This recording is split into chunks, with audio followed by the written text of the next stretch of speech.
Hi viewers, in today's episode we are going to look into Aston Martin Vantage 2024, a comprehensive review. A mid-sized electric SUV, the Aston Martin Vantage has a range of, nope. Not at all like that. It's an Avante. Like the previous Vantage, comparable to the one that came before it, and, let's hope and pray, not too dissimilar from the next one that will appear in a few years. This is the sports automobile made by Aston Martin.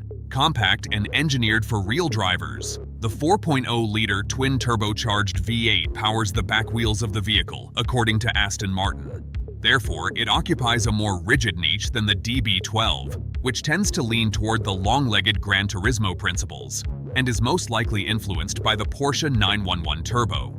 It costs $165,000, which is roughly halfway between the Turbo and Turbo S.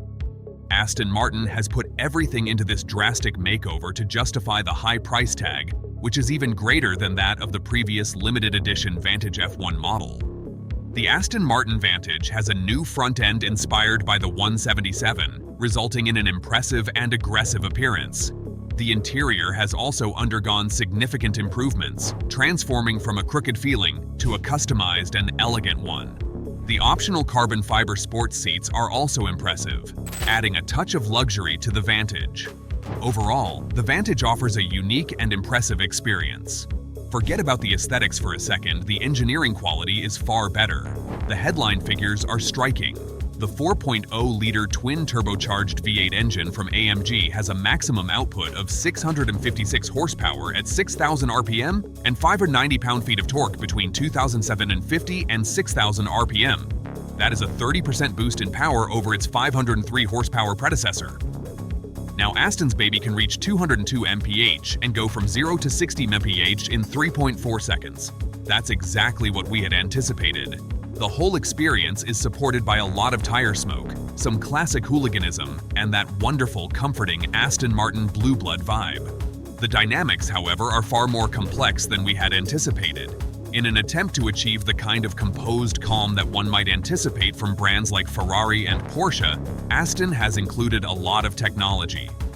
The 8-speed transaxle automatic gearbox now has an integrated E-diff for a shorter final drive and faster shifting, new electronically adjustable Bilstein DTX dampers, similar to the Porsche 992, a new ATC system with 8 settings ranging from mild to wild, custom Michelin tires with a larger footprint, and much more.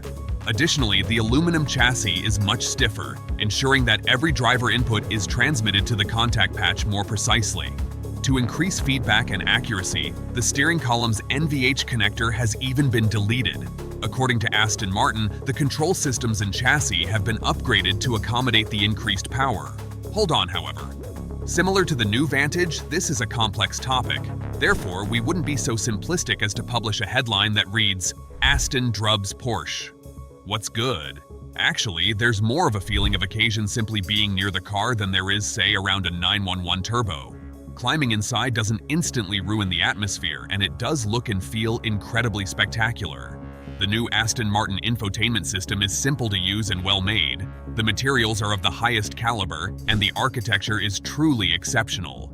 We won't bore you with details on its mood lighting and touchscreens, but let's just say that its low cocooned driving position, stunning fat-bottomed steering wheel, and materials like carbon fiber, leather, and Alcantara definitely pique your interest before you start the twin-turbo V8.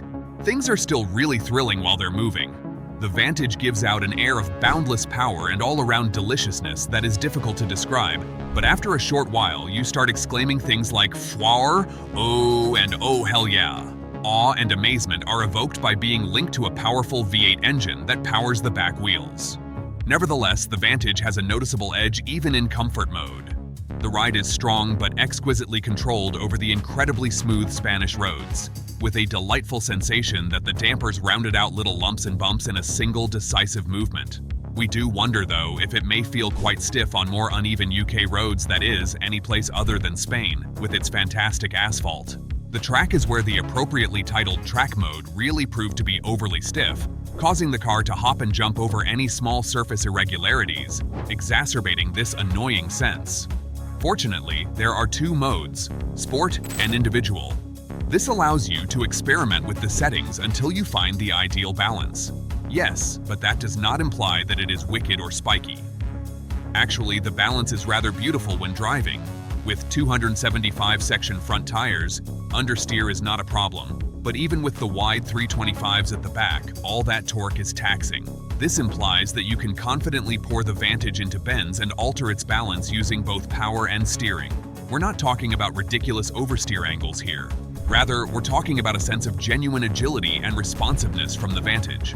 Track physics are unavoidable, and even with the lightest options installed, carbon fiber sports seats, carbon ceramic brakes, etc., the Vantage weighs 1,605 kilo dry, which may create some understeer in slower corners. Of course, if you switch off the traction control, it will burn through its rear Michelins more quickly than a French gang finding out they can't get a pension till they're 33.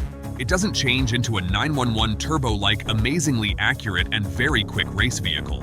However, it's amusing in a gory way, and even if you attempt to be careful, it constantly errs toward oversteering in medium speed and sharp turns, which makes you aware of your surroundings. Additionally, the amazing adjustable traction control system, which is activated by disabling the DSC stability control, allows you to gradually approach the car's maximum limits. Apart from a few concerns about the quality of the ride, everything is generally fine. If you want to be picky, there's no denying that Porsche's PDK gearbox is better than the others in every manner. Additionally, the Porsche's choice for rear seats increases versatility, and on a wet winter's day, the 911 Turbo would race into the distance. The Porsche is still the best all-around vehicle. Additionally, the instrument binnacle's gear indicator is absurdly tiny. The Vantage is all about engagement, but when manual mode is used, you can never know what gear you're in. What happened to that? And, yes, it is our obligation to lament the absence of a manual transmission. It would be perfect for the car's personality. Aston Martin's Vantage is a significant improvement on its predecessor, building on the excitement of the last F1 edition car by adding performance and polish. While it may not have the breadth of ability of a Porsche 911 Turbo or a lowly Carrera GTS, it is precise, exciting, and feels special on the road, where you spend 99.9% of your time. The Vantage's focus on driving dynamics through old-school engineering and superb hardware and software makes concerns about raw performance disappear. The Vantage is a significant improvement on its predecessor and builds on the excitement of the last F1 edition car. Thank you for watching this video. If you liked the video, don't forget to subscribe to our channel and leave a comment in the comment section below.